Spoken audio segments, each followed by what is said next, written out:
Hello दोस्तों, प्रणाम। मैं सुमन गुप्ता अपने यूट्यूब चैनल पर आप सभी का स्वागत करती हूँ। आप सभी के बीच में बहुत ही प्यारा हल्दी गीत लाई हूँ।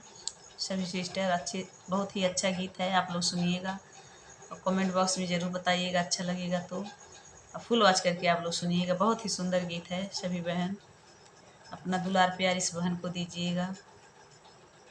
हल्दी गीत है।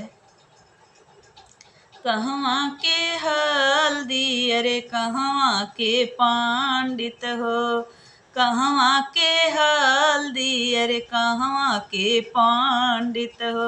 अरे के न चुमावे बारी बारी, हल्दी रसम बड़ी प्यारी।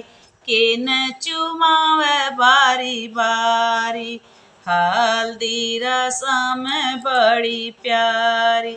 घरवा के हल्दी बाजरिया के पंडित हो। अरे मम्मी चुमावे बारी बारी, हल्दी रसम बड़ी प्यारी।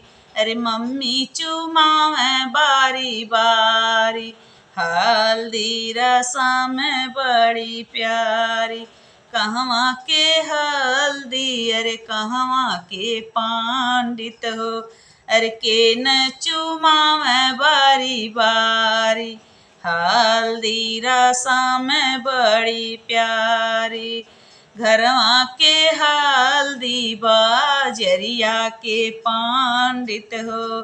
अरे भाभी चुमावे बारी बारी, हल्दी रसम बड़ी प्यारी। अरे भाभी चुमावे बारी बारी, हल्दी रसम बड़ी प्यारी।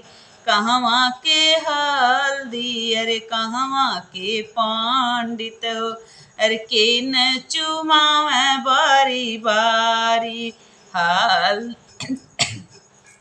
हल्दी रसम बड़ी प्यारी।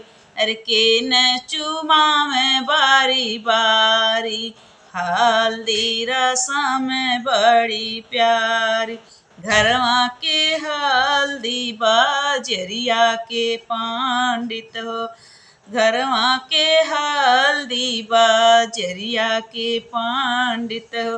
अरे दीदी चुमावे बारी बारी, हल्दी रसम बड़ी प्यारी।